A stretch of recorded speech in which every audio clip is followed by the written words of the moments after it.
Hi, I'm Roland and welcome back to Practical Plastic. So today we are going to be building something pretty cool, which is this AMT custom pumper fire truck in 1/25th scale.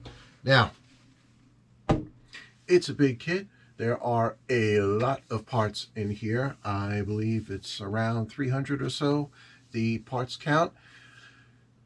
I got this kit off of eBay. This is a kit that has been reissued several times over the years. I did an episode for the open kit review of this exact one that I am going to build, and I did have a slide from ScaleMates in there. This kit is 50 plus years old. This is one of the original issues of the kit. I believe this one, it's like it's from 71 to 72, based on the pricing of other kits they advertise in the manual. Anyway, this looks to be a really interesting kit. I will be doing this build in two parts.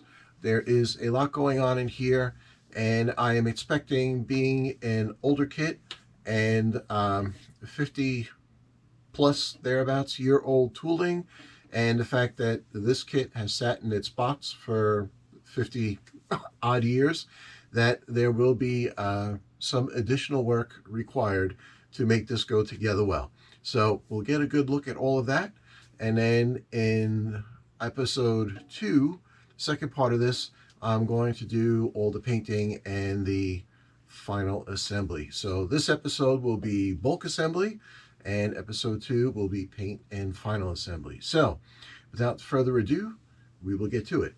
But of course, as always, I do want to say thank you for watching, subscribing, all that good YouTube stuff. Please do hit that alert button, share, all the comments, all that good stuff. So, as always, thank you for watching. And now, let's get into it. All right, so now that we have the box on the table, I just wanted to give you a quick look at the box art, and I'm just going to open this quickly to show you what I found inside when I got it, since this was a purchase off of eBay. I have two other kits that I've purchased off eBay that I have yet to build, but if you are somewhat hesitant to buy off eBay, as I was originally, I would say this: buy from a well-rated seller. Now, the only thing I would say with this kit, and this is nothing against the eBay seller, it is old. And when I opened it up, I suspected the decals would probably be faded, and I don't know if these are going to even work or if they're just going to disintegrate the moment I take them off the sheet. But that's just something I will have to find out when I go to build it, and that will just be part of the fun. I do have a contingency plan for that.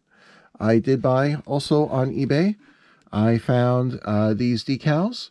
These are from K4 Decals, vendor who sells through eBay, and these are 16th inch letters, so that I can spell out different things on the side of the fire truck. So I got two sets of these in case I make mistakes, which I'm sure I will. And then I also got these decals. So we have lots of striping and some text on there. And then on this sheet, we have in larger print, pumper ladders, some numbers, things like that, some larger text. And then on this third sheet, we have the fleur-de-lis, some more striping, and some, FD badges, fire department, things like that. So I am confident I will be able to decal my fire truck as I need to. Gonna take a break, open the bags, and then we'll go through the plastic quick, because then there's going to be a lot of building. All right. All right, now that we've had a quick look in the box, we can look at this mountain of plastic here, and it does just kind of pile up as a mountain. So I did the open kit review in the prior episode to doing this build, and because there are a lot of parts here, if you really want a closer look at that, I would refer you back to that video for the open kit review. But just to keep things a little more concise for the build, just going to race through this. So instructions, they are in booklet form, which I love, but they are your traditional AMT instructions, you know, line, arrows, diagrams, and there we go. We have our truck cab, which, again, in a kit that's been sitting around for a while, I wouldn't expect this to be straight, and this is crooked as a $3 bill. I think that's the expression. Anyway, it's crooked, so it will take a little manipulation, a little hand encouragement to straighten that out. I did have a number of loose parts. These were in the original internal factory bag, which is why if you're going to buy something used, it's great to get a kit that is still in its factory bags, so I know none of these pieces were lost.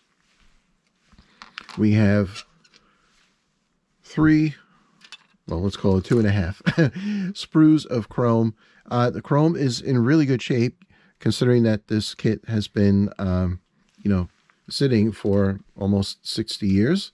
But of great importance is the detail on this gauge plate for all the pump works, and they did a really nice job on this way back in the day, so that is looking good.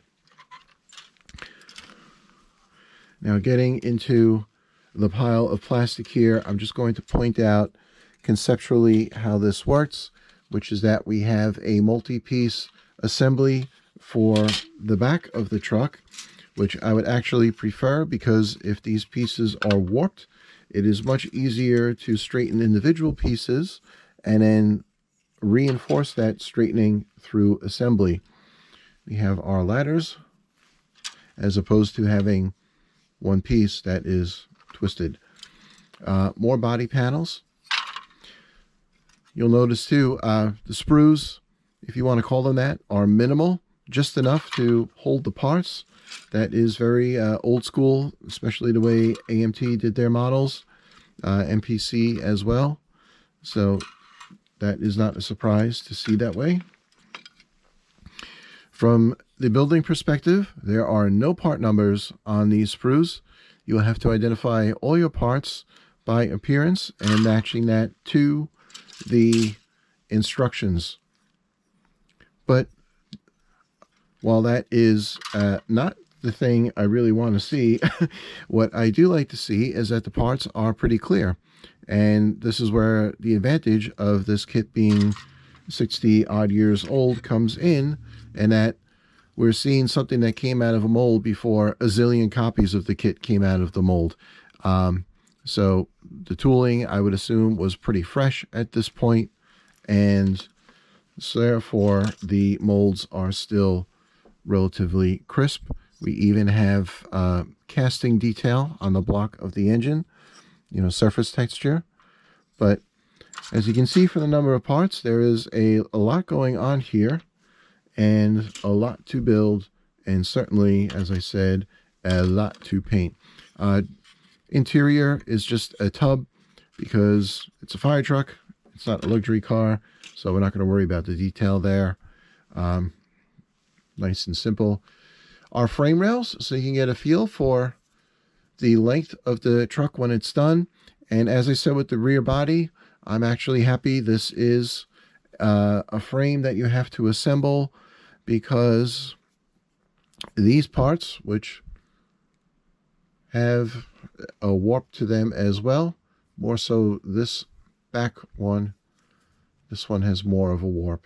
So being that the frame is separate pieces, can get handy with them, encourage them to straighten out, and then in assembly, straighten it out and have a true frame when it is done. And again, looking at this piece, we got some banana action going on here. This thing has a pretty good warp in it, but again, a little bending, and we can get that back in shape. We have our clear parts. Nice to see. No scratches on the windshield. We have some tubing. And then we have some colored clear parts for turn lights and whatnot. And our tires, AMT, even back in the day here, they were doing really nice tires. So we have raised print. They are branded Firestones. We have a nice tread pattern. The tires, given that they are 60 years old, still feel, they're pretty stiff, but they're not rock hard. And they have not cracked. So that is good to see. And there we go. So a whole lot of building, obviously, to be done. I think as I said, I think we're pushing about 300 parts with this kit. So it is not a casual project, but should build up to a very cool machine. All right, so let's get this build started. Now, we will start with the engine, and we have a bunch of parts. They are labeled as to what they are in their assembly order, but no part numbers. And we have this whole box of stuff to go through. However, fortunately, and this will be recurrent in the model, the sprues, unlabeled as they are at least grouped towards assembly. So on this one sprue, we have basically all of our white plastic engine parts. So with that in mind, it's just a matter of starting to chop those parts from the tree and line them up with the illustration to make sure I'm putting the right parts. And then we have an empty sprue, and that makes the box a little less cluttered.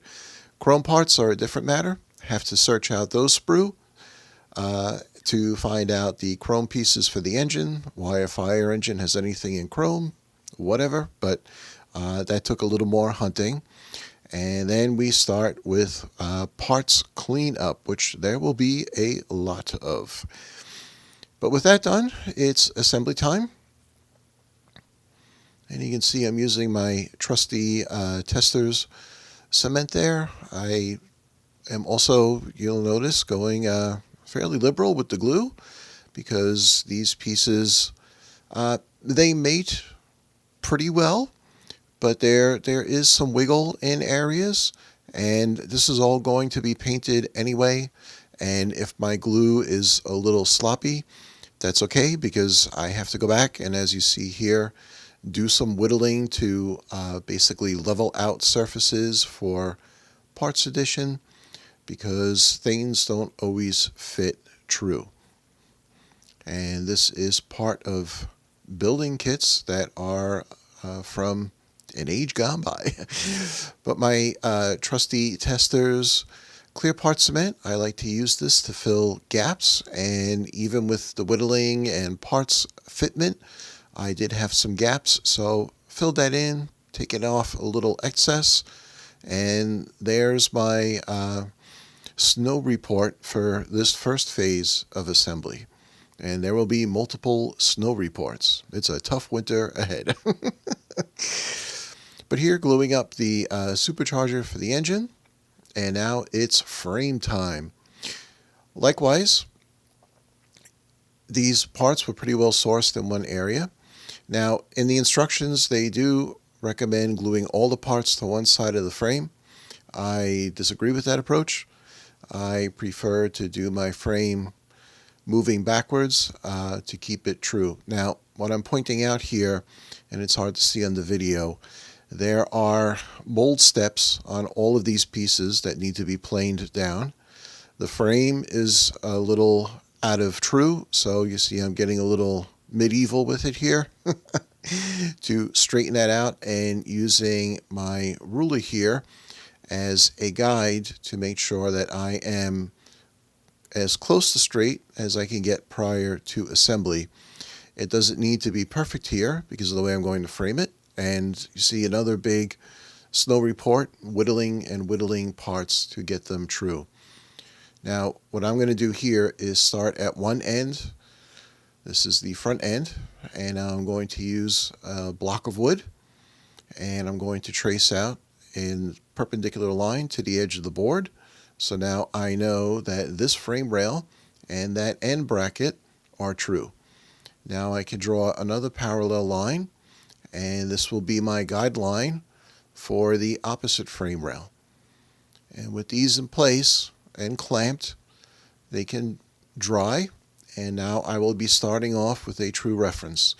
And I've said in several build videos, when you're working with parts that are not true, if you can get one starting point that is true and establish that, you can work out from that point, and your whole assembly will be pretty close to true, if not completely true. Now here I have the front end trued up, so now I'm just securing the rear end of the frame and sighting it up against that piece of wood, clamping it again to make sure the back does not twist on me as it dries, and then adding the frame supports in. Doing it this way, yes, you have to twist the frames in there a little bit, but at this point the frame is fairly flexible and it can bow a little bit to accommodate those pieces. And building the frame this way, I find as you build the frame, it not only stays true, but it gains its rigidity to hold being true. So after a variety of clamps and bracing here, I can remove the frame, and this was allowed to dry overnight. And now looking at it, you can see that is looking pretty good. I'm not looking for perfection, but got it pretty true, because there's going to be a lot hanging off of here. You see I have a little bit of a twist, but by the time everything is attached to it and the weight of the model on top of it, there is a little play in the axles themselves, the steel axle for the rear end, so that will work itself out. And here now, holding it up to my ruler to make sure that banana twist that was in the parts is corrected, and you can see that is all looking good. Thumbs up for sure. So now with the frame done, we can start adding more of the accessory brackets to the frame. Now there are these 3 brackets in the front of the frame, and interestingly enough, in the instructions, in one illustration, they show them aligned one way with 2 pointing back and 1 pointing forward, but on another page, we see 1 pointing forward and then the 2 facing each other. So this is actually, it seems, the way they should go, because later in the instructions, there's another illustration that agrees with that. Here, mounting the running sideboard supports. Again, because of mold steps, these parts do not go in there at right angles, but they will be underneath the boards and will only be visible from underneath the model, so not going to sweat those. We have these front air tanks. You see that one chrome tank on the side, that will come later. These are the parts for the front suspension, another big snow report.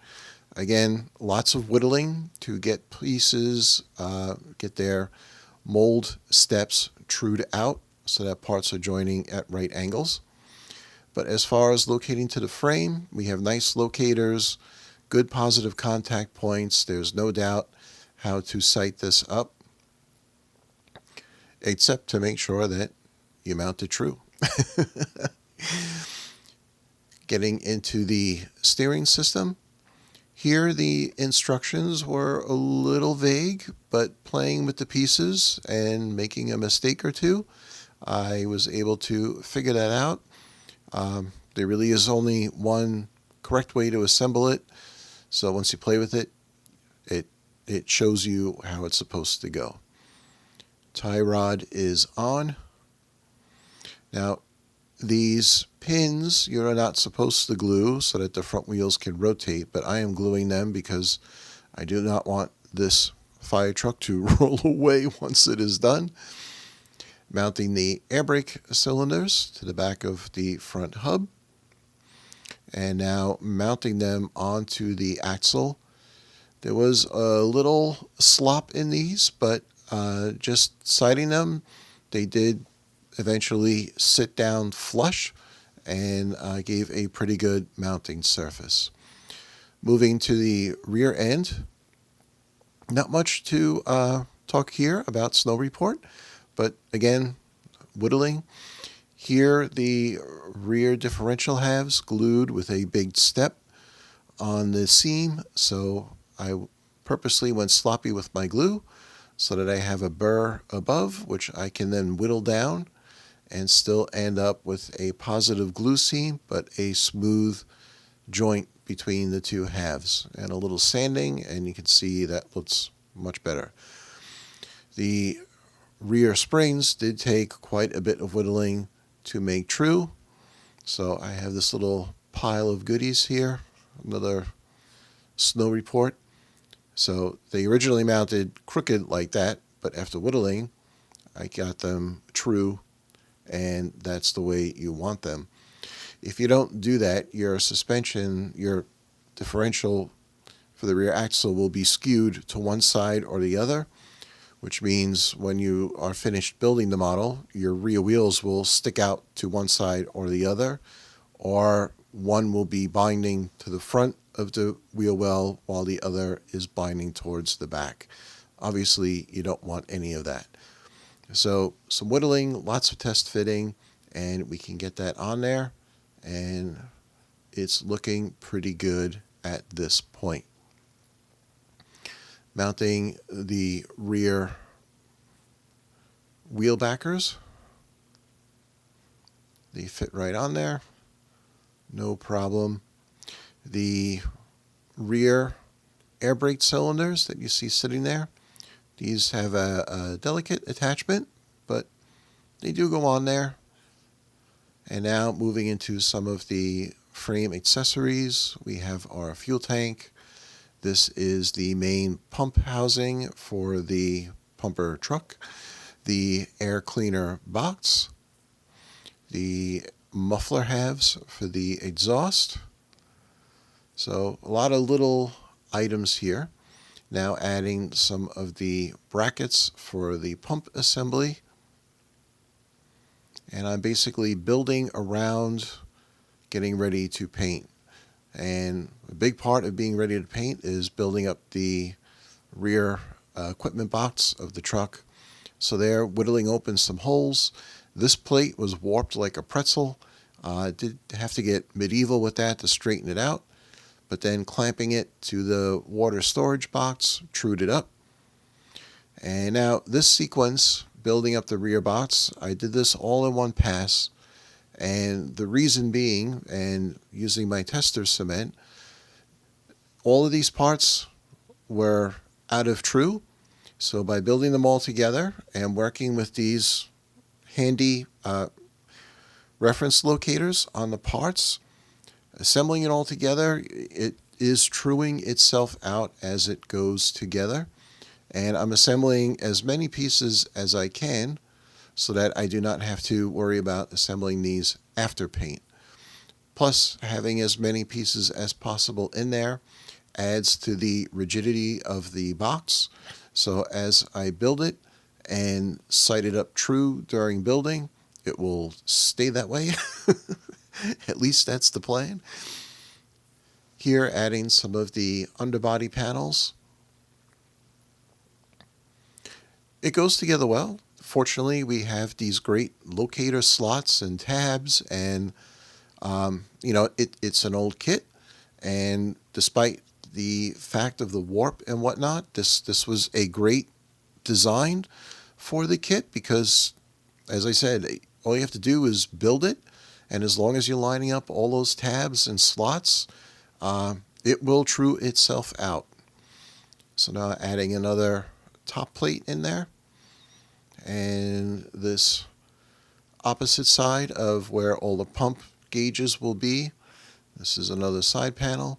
And then a little Mr. S to shore up some of those seams. Mr. Cement S for thin. Now for the hose reels and the pump hoses themselves, these are all done in cylindrical halves. So those need to be glued together. None of these really glue together well. So you see, I'll be looking from one end to the other, and that is to make sure I have them true so that they're not askew in their length. But once these are together, they will require a lot of whittling. And now you see me doing that with the ladders as those parts dry. Huge mold steps on these ladders, lots of flash. You can see everything piling up there. That was from one ladder, and there are three. So it's a big pile of mess, but it's just a patient thing. It took me about half an hour to do this, but now I know when I paint them, I won't have mold steps, I won't have flash. And now that that's done, I can whittle down these cylindrical assemblies for the reels, the hose reels, and they pop together. Now I'm turning it to make sure that I am true to the side of the hose reel, because they don't really sit securely in there, and you could very easily end up with them off axis, and then they'll look terrible. Now you can see the ends don't line up, so I gotta hack that down to make sure that is flush, and then I will whittle the seams here to smooth those out and pile up some more snow report. And because this is supposed to be a smooth part, sandpaper to smooth it down, and that's looking pretty good. Okay, so let's get started with this cab, and as you can see, bent like a pretzel. So not a big deal, because I intend to cut this and remove the roof so that I have an open cab along these areas that I'm indicating. And once the roof is off, that will be that. Now I will use the internal tub to figure out where I need to cut along, I guess what would be the B pillar, for lack of a better reference. And then I can use this firewall bulkhead here. I can pop that in there, and that will give me an idea for reference on what is basically the B and C pillars along that window frame. So I can safely cut all of that off. So with that figured out, next thing is to actually mark up my cut lines. So here I used that back lip of the tub as a reference, measured it so that I could transcribe it to the other side. And now with the straight edge, marking cut lines along that lower side window frame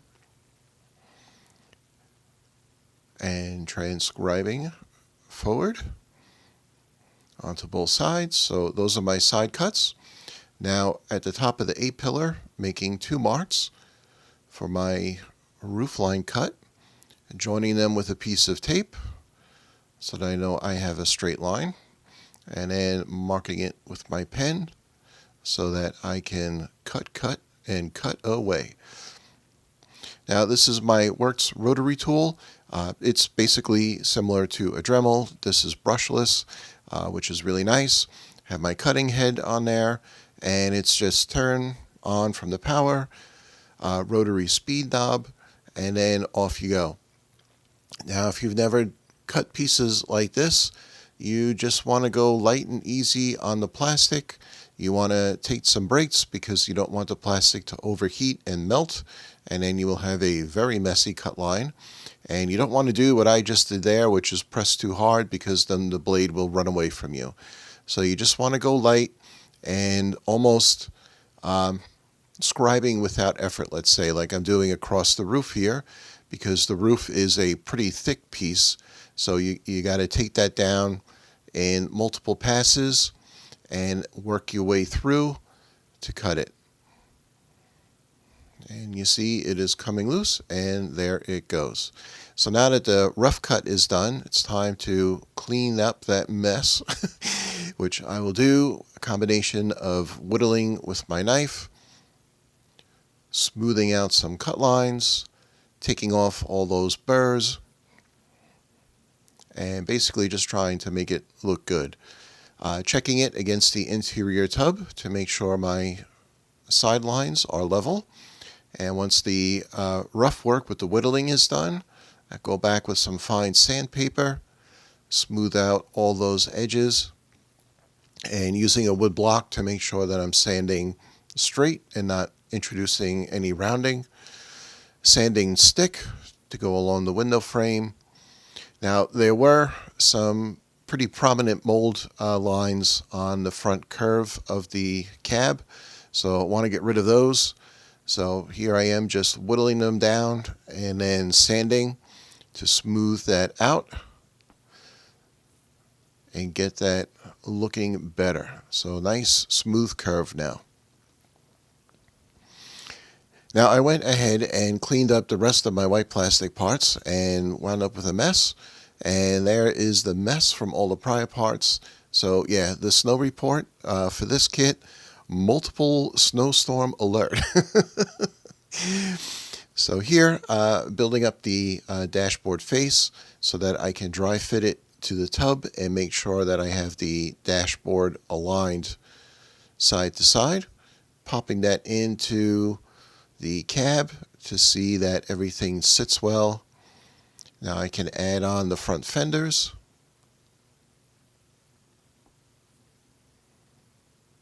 And they are tabbed. They do locate well. And they just pop right in there.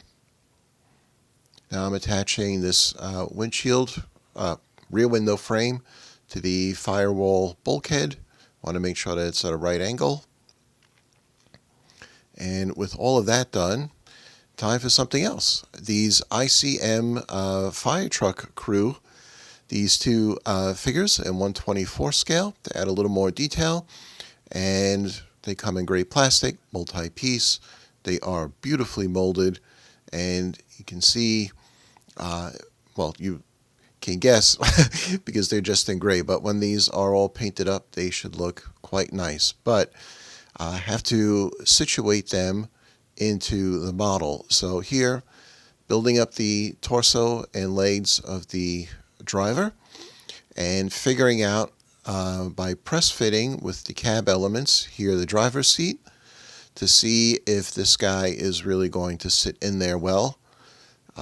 Obviously steering wheel to the steering column because he needs to fit in there amongst all of this stuff. So it's a little bit of a pain sometimes just doing dry fit because, you know, like in this case, there's nothing to hold that seat there except me holding it. But you can still basically lay things up, and later on you'll see me using tape. And you can start getting pretty good approximations of how things are working out.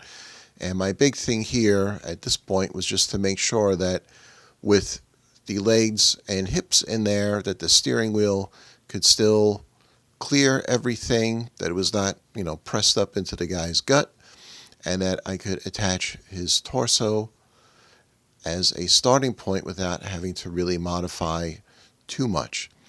Now he does sit relatively high in this seat, and I will show that momentarily. So first I'm going to glue his torso because I know that that works out. But seeing him in there, you know, his head would almost be up to the top of the windshield frame. So need to shorten this riser for the driver's seat. And just, you know, rough guesstimation, going to chop a piece off. And now it is back to the dry fit.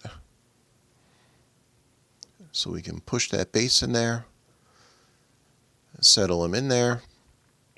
And back in the cab, we can see that looks a lot better until he dives under the dashboard. No, but you can see his head is at a much better height there. So that is looking good.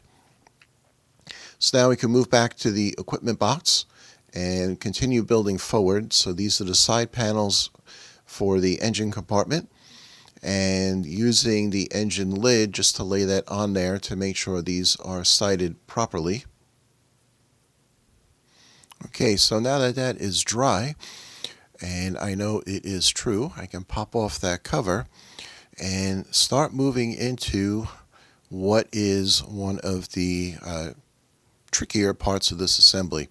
So this firewall bulkhead is supposed to side up to these engine side covers, and it's a pretty complicated twisting, snapping, latching between this firewall and the side panels. So got that all snap fitted into place, and now the engine cover still sits on there well, so that is good news. But with this mounted, I'm now going to use my Mr. Cement S, because it will chase into all those seams and glue that up. So now it's time to sight the cab. So I'm going to tape the interior tub to dry fit that, and you'll see where all of this is leading up to.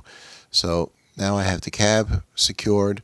I'm going to secure the equipment box to the frame, which I have to say sights up nice and easy. I'm going to use a nice big strip of tape to wrap that up so that's not going anywhere, because this is all moving towards making sure the front end is going to sight on there, because my cab still has that big twist in it. So using tape to secure things in the respective fashion that they will actually be when they are assembled and glued. So now sliding the cab over and taping that to the frame.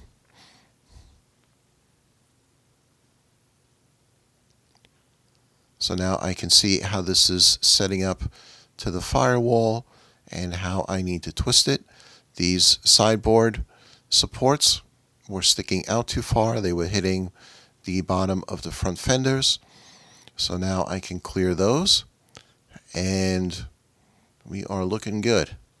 So now that I have it situated as best as I can get it, I'm going to use the Mr. Cement S to run into those seams, because if I let go, it's all going to be crooked. But now in profile, that side looks nice, looking pretty level. This side is still wavy, but I haven't glued that yet. I did one side at a time because I wanted to make sure one side was good before I went into the other side. And now siding that up and letting that fix in place. Now it's not perfect because I am holding things with tape, and there is some give in the tape, so it's not sitting completely flush. Looking at it from the front end, there is a little twist. I'll talk about that later on. But now with all of that done, I can untape, set the frame aside, and what I have now is basically the fully assembled top half of the truck body. So I'm going to use some of this evergreen stock styrene L angle now to build some brackets to help secure that cab to that firewall bulkhead, because it is not a secure joint. It's just a blind butt joint, which is not secure at all. So with a little L angle in there, and you saw I cut that notch so that I can bend it and fit it in place. And there we go. And if you've done any woodworking, you know a little L angle support can really give some strength to your construction. And now adding another one on each side to ride up vertically towards the top plate against that cab. So with that done, this is pretty well secured. And I don't have to worry about that breaking up. Now I'm adding this last piece because with the cab in there, I'm not gluing this to the cab, but I'm sighting it on the bottom of the firewall ledge to the cab, so that when it is time to put the cab in, I have a nice gluing ledge to attach the cab to. So now just checking everything to see how it looks, and it is looking pretty good in terms of being straight and true, except for that little wave again, which I will talk about later on. But now that everything is dry, I can remove the cab, loosen up that tape, and we can get started to work on the other figure, which is a standing figure pointing off towards some threat that the truck is driving to. So going to build up his legs and his torso as I did with the driver. And with that done, now I can start playing around with this and figure out where to put him. And I'm already thinking on that side. Now I did have a gap on the firewall to the cab side because I cut off the roof. So I'm going to put some L angle in there on either side to cover that up. And once that is done, I can let that dry. And this is just checking the body to see how straight and true it is. And aside from the forward to back, which I tipped too far back, but tipping on the corners of the wheels, it is not wiggling around. And that is good news. Good news. And also, with everything done, drop that engine cover, and that still sits in there the way it should. There's no gap, there's no lift, so that too is a moment to celebrate. So now I'm going to go back to the driver figure, and now I'm going to secure him in there with some tape. And with him secured, I can now position that arm. Now, these figures were not designed to be used with this truck. They were designed to be used with an ICM fire truck, so have to be careful with that. These L-angle fill-ins are dry, so now I'm going to snip and whittle on file these to get them to blend into the body so it's not so obvious that they are filler pieces. And it's just a little fiddling and filing and whittling, and there we go. That is looking much better. So with that done, a little Mr. Cement S will also soften those edges and smooth it out. For some gaps that are left, a little dab with my Tester's Clear part will fill those, and then later when it's painted over, they'll be covered. So moving back to arm work, now that I have his left arm on, I can position his right arm, which thankfully came in two pieces. Now here I am taping on the sideboards, the side running boards, as you can see, because I need to have all of this stuff in place, including those battery box cover steps, so that I can really figure out what I'm going to do with the other figure and how he will situate in respect to the kit. So my plan is to have him standing on the side there, like so, but I have to figure out how his arm is going to work in relation to the truck so that he's not just standing there floating in space. So upper arm on, and then his hand. There is this little grab rail, which his arm will not situate toward, and I didn't feel like modifying it, but with his hand right there, that's to me good enough, and the cover will still be able to be plucked out to reveal the engine, because once everything's done, this figure will be glued in position. So now that that's good, I can put on his pointing arm, leading towards the danger ahead. Okay, so here we are. Going to call this now the end of part one of this build, because there was a lot of building, but also there were a lot of concerns that came up with this building, and I really wanted to show the things that go into dealing with the issues that come up with doing not just a kit from an older tooling, but a kit that was sitting for a very long time. So I'll start basically on that point. Now, you saw me spending, and I'll talk about it a little bit more, spending a lot of time dealing with warpages of, that's even a word, dealing with the warp in a number of the parts and trying to get this to assemble so that it is square and true in its final built form. Now, I will say that being that this kit is 50 plus years old, or 50 plus years not just 50 plus years old in terms of its tooling, but had been sitting in a box for 50 plus years. So clearly there was some settling of the sprues. I think that's where a lot of the deformation in the cab came in. But by the same merit, I would say when I did the AMT Autocar dump truck, now that was my green guy back there, that was a reissue of an old kit. Now, with the reissue, the molds may or may not be cleaned up to a varying degree, but you don't have to worry about that issue of the parts sitting in the box and over decades, gravity just having its way with them. So that being said, there was still all sorts of issues I ran into on my Autocar dump truck in terms of parts warped in every direction you could think of. Ironically, the warp issue in that kit, which was a new reissue, was actually worse than what I'm dealing with in this kit as an old kit from an old pressing from an old mold. But as you have watched me build this here, I started on script with the instructions because they're 300 pieces and you need assistance to figure out how all this goes together. But as I move forward, I increasingly stepped away from the instructions, not in terms of not following them, but changing the build order so that I could get this thing to build true. And that really turned out to be the biggest challenge of the kit.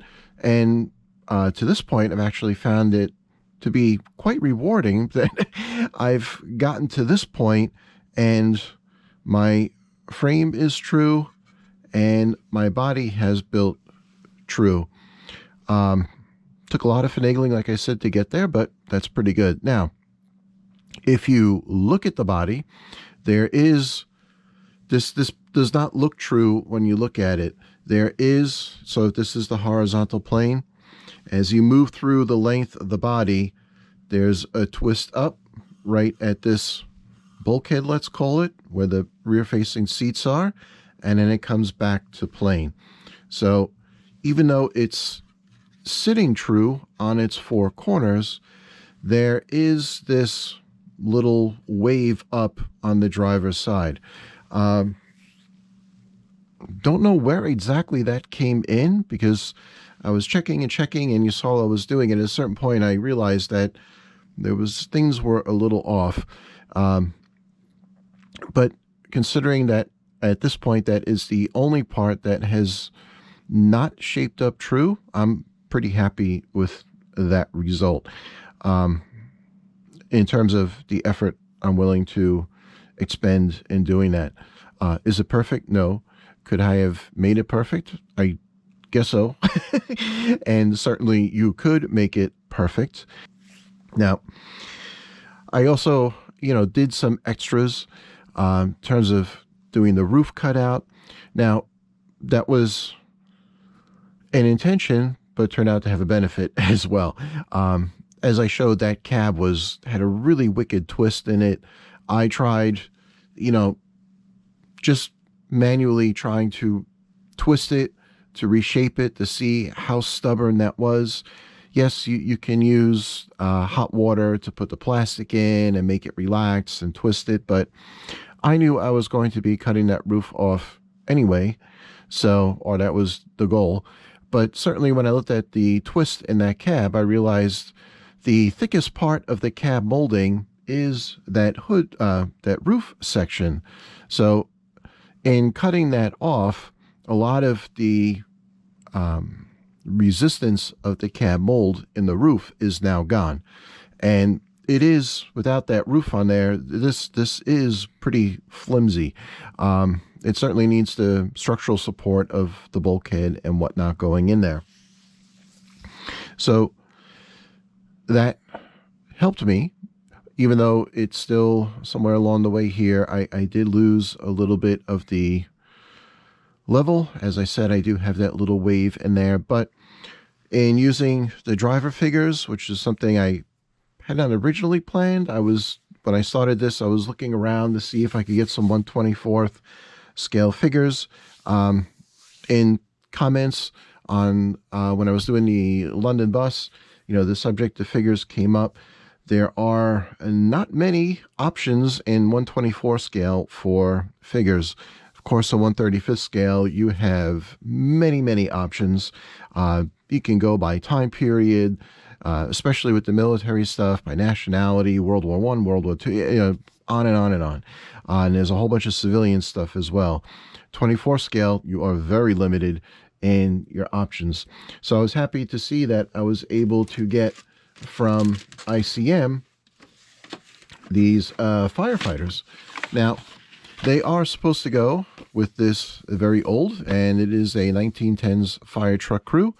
But as I paint these, I'm not going to worry about the fact that they are not exact to the time period, because once they're painted and they're in the kit and it's all said and done, I think you'd have to be a real fire history expert to spot that they are in a inappropriate time period costume. So whatever the case, but having the driver figure in there does or will obscure some of that wave that I have in that section of the body.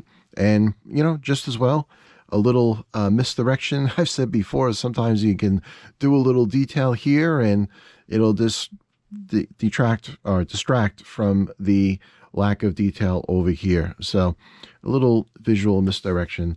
Now, one thing I've done with this that I've really not shown, because I haven't had to do it to the extent that I've done with this build, is using tape to mock up various aspects of the build to figure out what I was doing. Now, I always stress test fitting, but when you're dealing with parts and you have warp and you're trying to build things and get them to be level, this is of particular importance to test fit your parts. I also did a good deal of this test fitting, as you saw, because trying to figure out how to angle the arms and where I'm going to position the driver figures. So I needed to know how things are going to build up so I could figure out spots for my two firemen. So now that that's done, that's all good. But in doing this, it has also shown to me areas where I still will have some gaps that I need to address.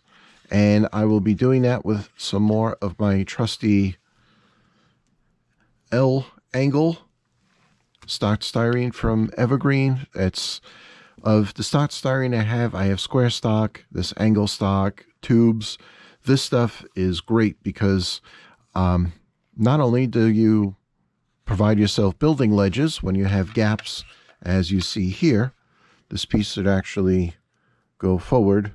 It's held by tape right now, but I am going to build a ledge of that L angle to support this better so that there is not this gap. And I will do that much in the way I did these brackets to shore up this bulkhead here. And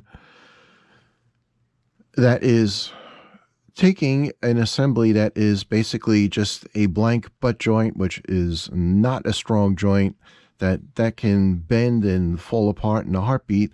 You put the L angle in along there and glue it to the two sides, and now it's solid. It's not really going to go anywhere. And just to show you, looking at this head on, perhaps you can see how that wave comes in this midsection right here at this bulkhead. I am toying with the idea of even just snipping off this rear window frame and getting rid of it, and then maybe that will be even less noticeable, but I have to see. I kind of like the way that looks. Now, the real LaFrance pumper trucks of this time period that had the open cab. They did not have this rear windshield. They were literally just an open cab. They did, however, not have this cap that I left. They were open from the windshield back. Now, I left the cap because otherwise this windshield frame would be quite fragile, and I wanted to give it a little more support in there. So that is all set. As far as the actual assembly, you saw me make a mountain as I went through the steps of shavings and whittlings. So a big problem that I have run into with basically every step in this kit are mold steps or mold misalignments, where you have a part. Let's say this is the surface of the part. The two molds came together and the molds are not lined up even, so that when the part comes out, it's not a flush surface. The molds are off a little bit, so when your part comes out, they all have this little step or a little camber. And that means when you go to glue surfaces of the parts, they are not level. So, do you position it this way or position it that way? Well, anything that's going on top of this, if you don't have it right, it's going to veer off that way or veer off this way. And just gluing by the ridge is very weak. So, and then also you have introduced a separation where there should not have been one. So if this piece needs to orient to things beneath it, it's now going to bump into it. So the solution to that has been test fitting, of course, but whittling and whittling all these surfaces, sanding to get these angles out and make them flush so that I can do as close to flush to flush as I can get. Now I know I'm building a true surface. Moving out from there, as I showed when I did the front and rear axles and suspension. But two, you're getting a good glue joint because you're getting flush surface to flush surface, and that will stick a whole lot better. Now, I mentioned deviating from the instructions. So let's take a quick look here, because what I wanted to really talk about is, you see in the instructions, they depict building the interior of the cab, working on the outside of the cab, finishing up the cab, and then moving on to the equipment body, getting that built with all of its detail parts. And once that is done, then mounting the three assemblies together: engine, chassis, equipment box, and cab. Now, the thing I found interesting with these steps is this note right here, which is the back of the firewall, which snates down here, clipping in, as I showed when I fit this bulkhead kind of snaps over these side engine covers right here, and that's what they're showing. Now, I went and obviously I've basically built the body up in whole, separate from the frame, and when the time comes, this will just drop onto the frame, and that will be that. And the reason I did it that way, again, is to deal with this warp. I had basically zero confidence that if I did it by the instructions, that these interior sections of this bulkhead would actually mate up with these wall sides without there being all sorts of issues with gaps. And this is not something to be discovered after all the paint and detail and decal work is all done. That's not the time you want to be handling this thing and realizing you need to twist a little bit, you need to add angle brackets in here to cover up gaps, which means a whole bunch of touch-up painting. You don't want to be doing it at that stage. So by doing it this way, I will now go into paint, and I can paint all this up.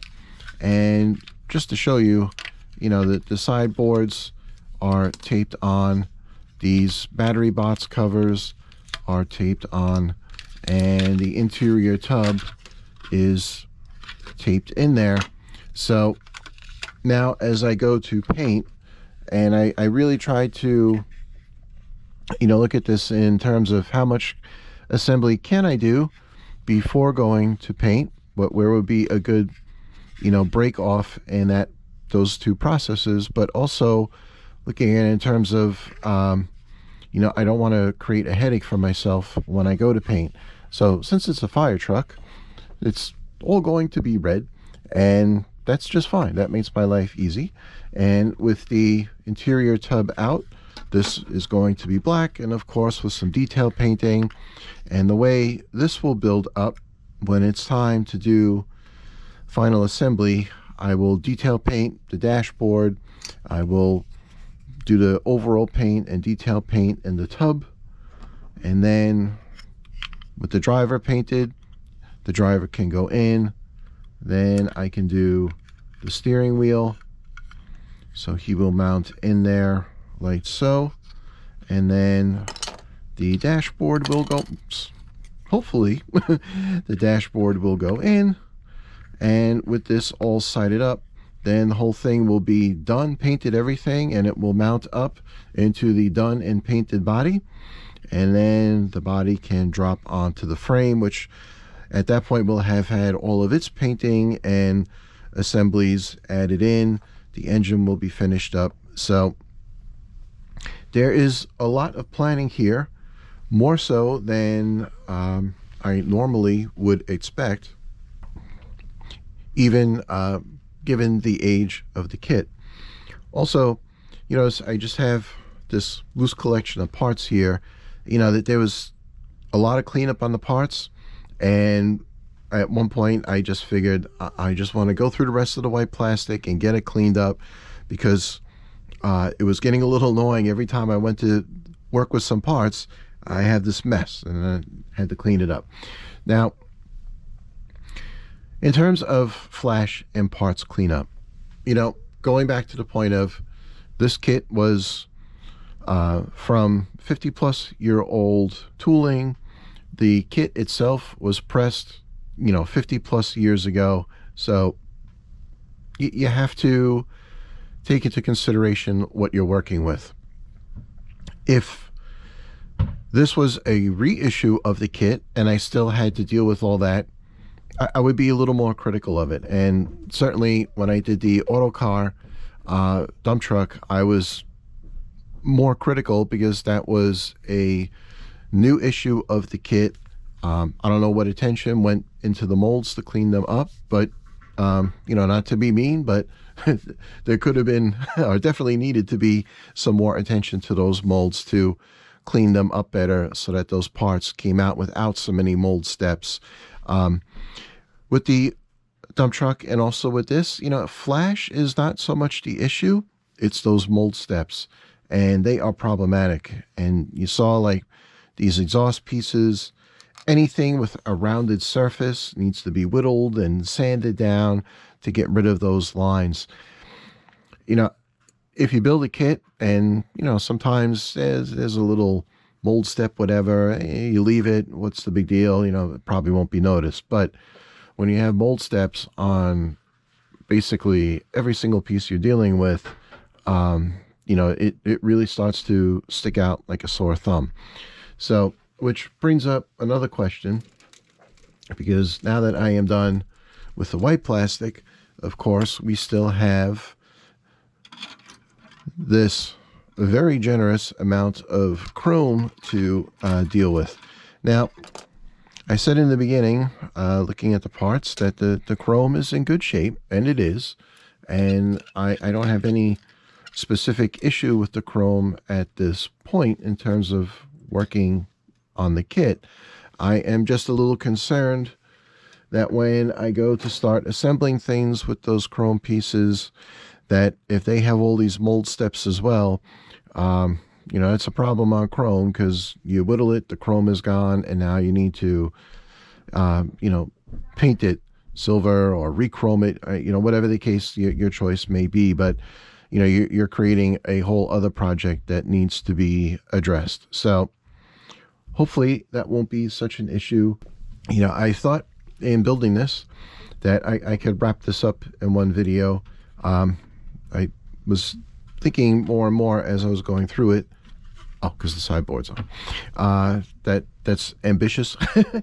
And as I said, I really wanted to show a lot of what I was doing in terms of trying to get this to build true, rather than just, you know, leaving that stuff out and getting to the paint. So even though I have done quite a bit of assembly, and probably about half the parts or slightly more than that assembled at this point, there's 300 parts around about there, so there's still a lot of assembly to do. But the big crucial bulk stuff is done now. So part 2 of this build will be doing all the paint and bringing this all together for that final assembly. So that is that for this part, and I will see you at the next episode for part 2, and we can get this beauty all painted up, and hopefully